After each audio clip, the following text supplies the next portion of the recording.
నేడు Jubilee hills ఎమ్మెల్యేగా నవీన్ యాదవ్ ప్రమాణ స్వీకారం. హాజరైన పలువురు ఎమ్మెల్యేలు, కాంగ్రెస్ పార్టీ నేతలు, అనుచరులు.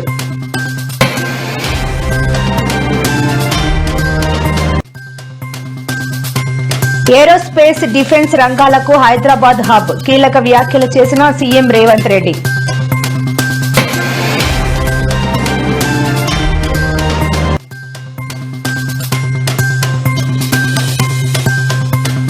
ఏపీలో మరో 3 కొత్త జిల్లాల ఏర్పాటుకు ఆమోదం. పోలవరం, మార్కాపురం, మదనపల్లె కేంద్రాలుగా నూతన జిల్లాలు.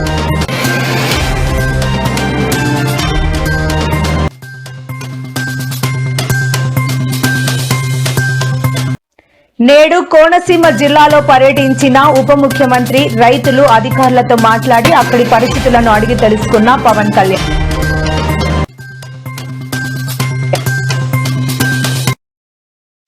నేడు రాజ్యాంగ దినోత్సవాన్ని పురస్కరించుకొని డాక్టర్ బిఆర్ అంబేద్కర్ చిత్రపటానికి పూలతో నివాళి అర్పించిన వైఎస్ జగన్.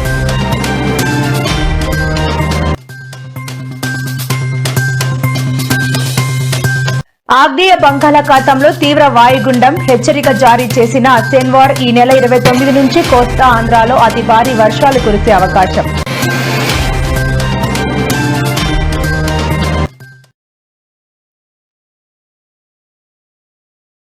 ఇటీవల జూబ్లీహిల్స్ నియోజకవర్గానికి జరిగిన ఉప ఎన్నికల్లో కాంగ్రెస్ అభ్యర్థి వి నవీన్ యాదవ్ భారీ విజయం సాధించిన విషయం తెలిసిందే. ఈ రోజు ఆయన జూబ్లీహిల్స్ శాసనసభ్యుడిగా ఎమ్మెల్యే వి నవీన్ యాదవ్ ప్రమాణ స్వీకారం చేశారు. అసెంబ్లీలోని స్పీకర్ ఛాంబర్లో స్పీకర్ సమక్షంలో నవీన్ యాదవ్ శాసనసభ్యుడిగా ప్రమాణ స్వీకార కార్యక్రమాన్ని పూర్తి చేశారు. ప్రమాణ స్వీకారం అనంతరం నవీన్ యాదవ్ స్పీకర్ కు కృతజ్ఞతలు తెలియజేశారు. ఈ కార్యక్రమంలో నవీన్ యాదవ్ కు మద్దతుగా పలువురు ఎమ్మెల్యేలు, కాంగ్రెస్ పార్టీ నేతలు, అనుచరులు పాల్గొన్నారు.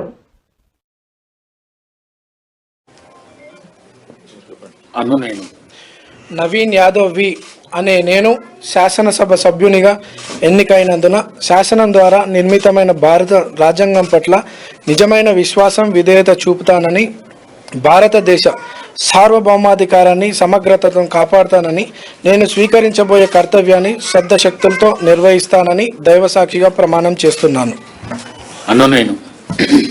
తెలంగాణ శాసనసభ సభ్యుడైన నవీన్ యాదవ్ వి అనే నేను సభ నియమాలకు కట్టుబడి ఉంటానని, వాటిని అనుసరిస్తానని, సభ మర్యాదలను పాటిస్తానని, సాంప్రదాయాలను గౌరవిస్తానని దైవసాక్షిగా ప్రమాణం చేస్తున్నాను.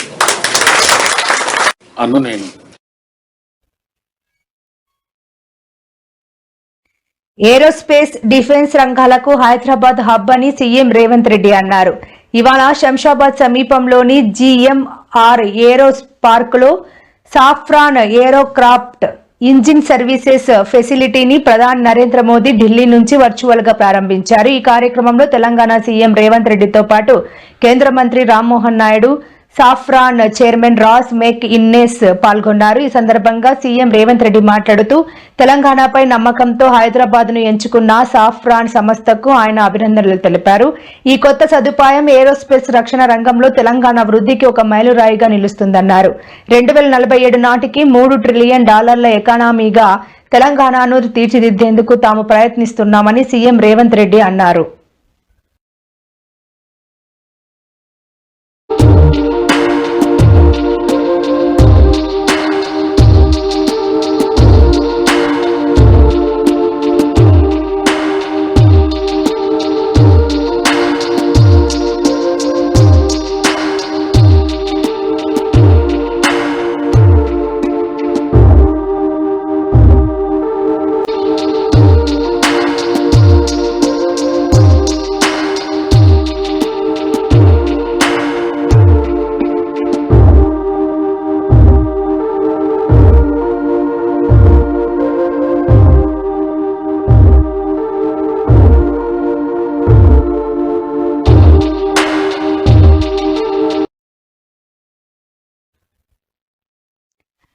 కాంగ్రెస్ అగ్రనేత రాహుల్ గాంధీపై బీఆర్ఎస్ వర్కింగ్ ప్రెసిడెంట్ కేటీఆర్ తీవ్ర విమర్శలు గుప్పించారు. తెలంగాణలో కాంగ్రెస్ ప్రభుత్వం చేపట్టిన కులగణన దేశానికి ఆదర్శంగా చూపించడంపై ఆయన మండిపడ్డారు. కులగణన పేరుతో భారీగా ప్రజాధనాన్ని ఖర్చు చేసి చివరకు బీసీ వర్గాలకు అన్యాయం చేయడంపై ఆయన ఆగ్రహం వ్యక్తం చేశారు.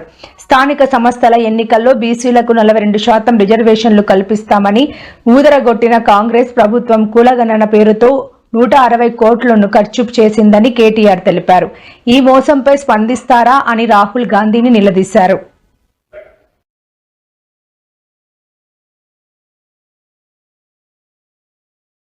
సామెత ఉంది, కొండంత రాగం తీసి గాడిదపాట వాడినటోడు వెంకటి. కేసీఆర్ గారు 24% రిజర్వేషన్ ఇస్తే అది చాలదు, కేసీఆరే అన్యాయం చేసిండో అని ఇష్టం వచ్చినట్టు మాట్లాడి 42% ఇస్తామని బీసీల ఓట్లు కొల్లగొట్టి ఇవాళ రేవంత్ రెడ్డి గారు చేస్తున్న పని ఏంది? నిన్న సర్పంచ్ ఎలక్షన్లు అని చెప్పి సడన్ గా 6:30కు నోటిఫికేషన్ ఇచ్చింది.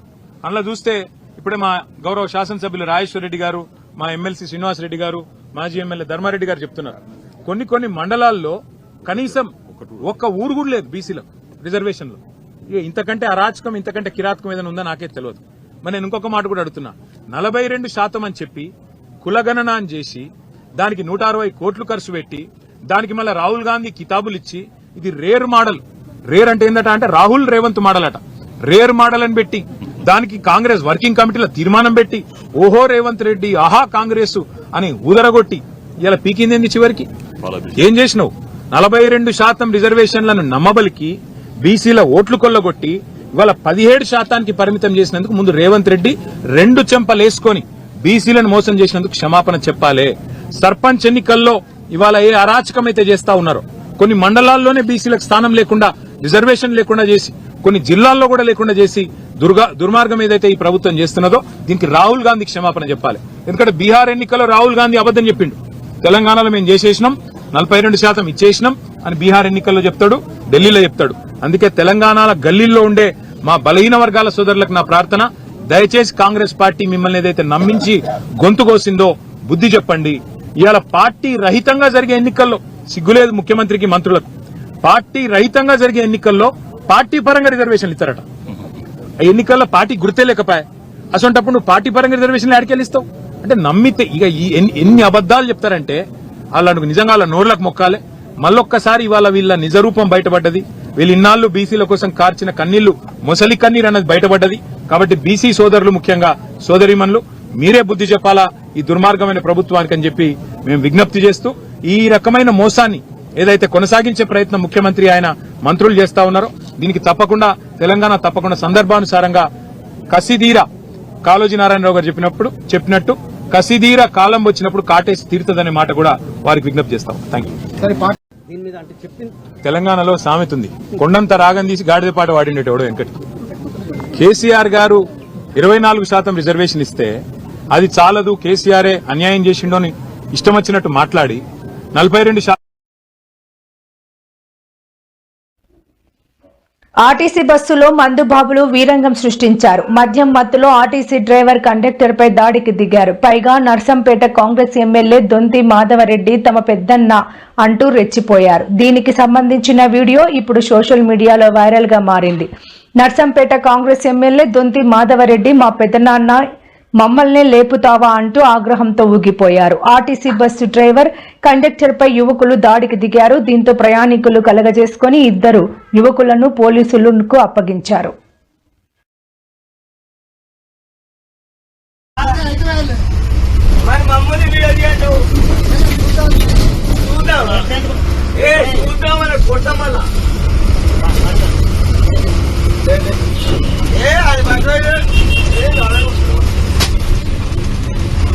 अरे आपरा मने आपरा आप ऐसा में आप मनो आप आज जोरदार वीडियो बनाने पिक्चर हरो करे काय देखो बोल अवसर ले यार ये तो हां यार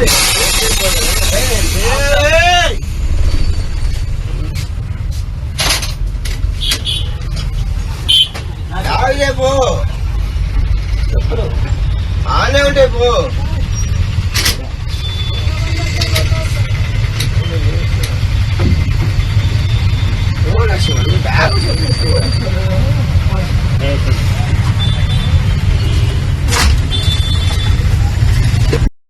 చెప్పు. హైదరాబాద్ నుంచి మేము వస్తున్నాం. వరంగల్లో ఎక్కారు వీళ్ళిద్దరు. నర్సంపేటలో దిగవలసిన వాళ్ళు దిగలేదని అనుమానం వచ్చి చూసే వరకు ఉన్నారు, తాగి పడుకున్నారు. ఇతరులకు వచ్చి ఆపి లేపుతా ఉంటే లేచిళ్ళు మమ్మల్ని లేపుతారు అని కొడతా ఉన్నారు. అంతే ఇసుంటి వచ్చినాక మళ్ళీ 2 దెబ్బలు కొట్టి ఇక నాకు స్టంట్లు పడి ఉన్నాయి. ఇక మేనన్న రాస్తే నేను ఇబ్బంది అయితే ఇక టకటక ముందటి కూరుకొచ్చి పెట్టి ఇక పోలీస్ స్టేషన్ పోవాలి వస్తానా. బ్యాగ్ చూసుకున్నారు, ఇక బ్యాగ్ తోటి కొడతాను. ఇది జరిగింది. పోలీస్ స్టేషన్ లో పిటిషన్ ఇచ్చినాం. ప్రభుత్వం పచ్చ జెండా ఊపింది. రాష్ట్రంలో కొత్తగా 3 జిల్లాలు 5 రెవెన్యూ డివిజన్ల ఏర్పాటుకు ముఖ్యమంత్రి నారా చంద్రబాబు నాయుడు మంగళవారం తన ఆమోదం తెలిపారు. జిల్లాల పునర్విభజనపై ఏర్పాటైన మంత్రుల కమిటీ సమర్పించిన సిఫారసులపై సచివాలయంలో సమీక్ష నిర్వహించిన ఆయన ఈ కీలక నిర్ణయం తీసుకున్నారు. దీంతో రాష్ట్రంలో మొత్తం జిల్లాల సంఖ్య 26 నుంచి 29కి పెరగనుంది. మార్కాపురం, మదనపల్లెతో పాటు గిరిజన ప్రాంతమైన రంపచోడవరం కేంద్రంగా పోలవరం జిల్లాను ఏర్పాటు చేయనున్నారు. ఈ ప్రతిపాదనలను త్వరలో కేబినెట్ సమావేశంలో చర్చించి ఆమోదం పొందాక అధికారికంగా నోటిఫికేషన్ విడుదల చేయనున్నారు.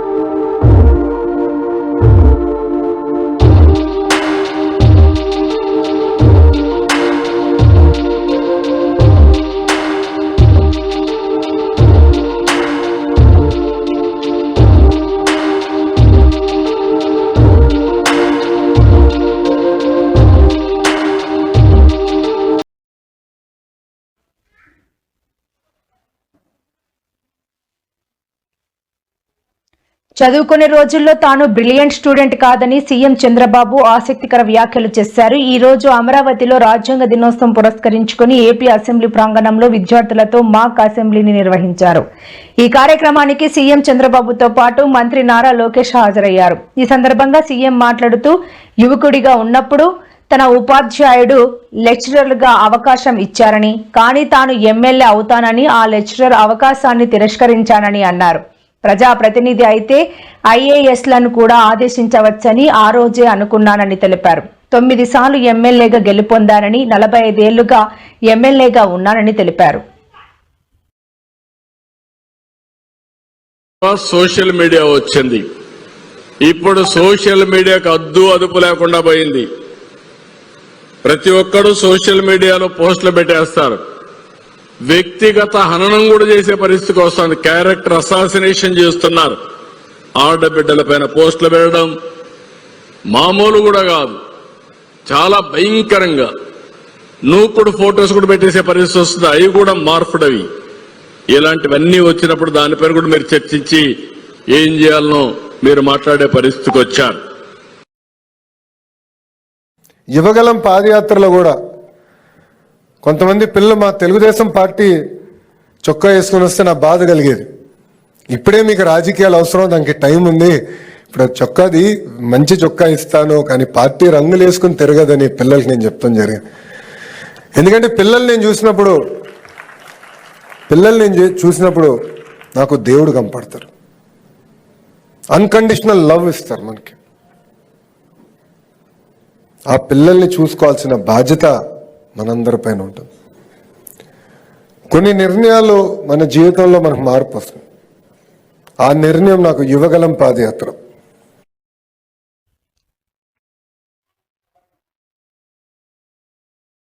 ఇటీవల ఏలూరు జిల్లాలో పర్యటించిన ఉప ముఖ్యమంత్రి పవన్ కళ్యాణ్ నేడు కోనసీమ జిల్లాలో పర్యటిస్తున్నారు. జిల్లాలోని మకిలీపురం మండలంలోని గూడపల్లికి ఆయన చేరుకున్నారు. ఇటీవల తుఫాను కారణంగా కేసనపల్లి వద్ద కొబ్బరి చెట్లు దెబ్బతిన్నాయి. ఆ ప్రాంతానికి వెళ్లిన ఉప ముఖ్యమంత్రి అక్కడ పర్యటించారు. సముద్రం నీరు చేరి దెబ్బతిన్న కొబ్బరి తోటలను స్వయంగా పరిశీలించారు. రైతులు, అధికారులతో మాట్లాడి అక్కడి పరిస్థితులను తెలుసుకున్నారు.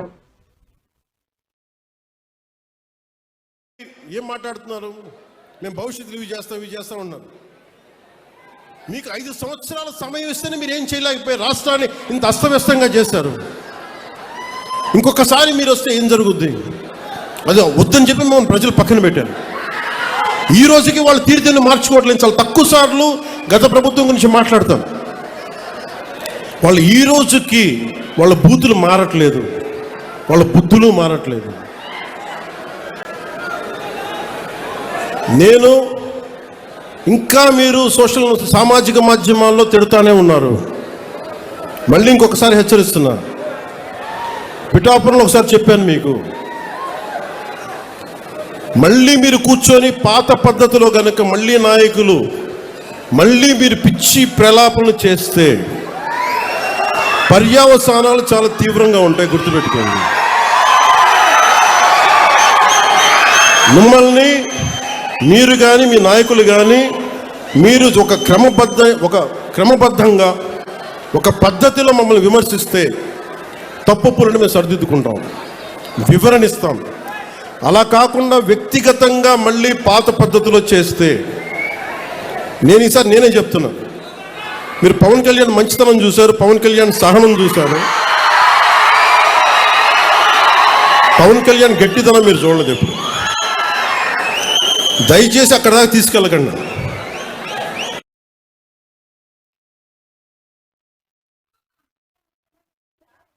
రాజ్యాంగ విలువలను కాపాడమే రాజ్యాంగ రూపకర్తలకు మనం ఇచ్చే నిజమైన నివాళి అని ఏపీ మాజీ ముఖ్యమంత్రి వైఎస్ జగన్ అన్నారు. రాజ్యాంగ దినోత్సవాన్ని పురస్కరించుకుని డాక్టర్ బిఆర్ అంబేద్కర్ చిత్రపటానికి పూలతో నివాళి అర్పించారు. ఈ సందర్భంగా వైఎస్ జగన్ మాట్లాడుతూ 76 ఏళ్ల క్రితం డాక్టర్ బిఆర్ అంబేద్కర్ స్వేచ్ఛ సమానత్వమే పునాదులుగా రాజ్యాంగాన్ని రూపొందించారన్నారు. రాజ్యాంగ రూపకర్తల మండలి అందుకోసం ఎంతో అధ్యయనం చేసిందని పేర్కొన్నారు. మేధో మదనం తర్వాత భారతీయ ప్రజలకు అనుగుణంగా వారి సంక్షేమాన్ని, అభ్యున్నతిని, హక్కులను కాపాడే విధంగా రాజ్యాంగం రూపుదిద్దుకుందన్నారు. రాజ్యాంగ విలువలను కాపాడమే రాజ్యాంగ రూపకర్తలకు అర్పించే నిజమైన నివాళి అన్నారు. భయరహితంగా, పారదర్శకంగా ప్రజాస్వామ్యం ఉండేలా మనమంతా పాటుపడదామని పిలుపునిచ్చారు.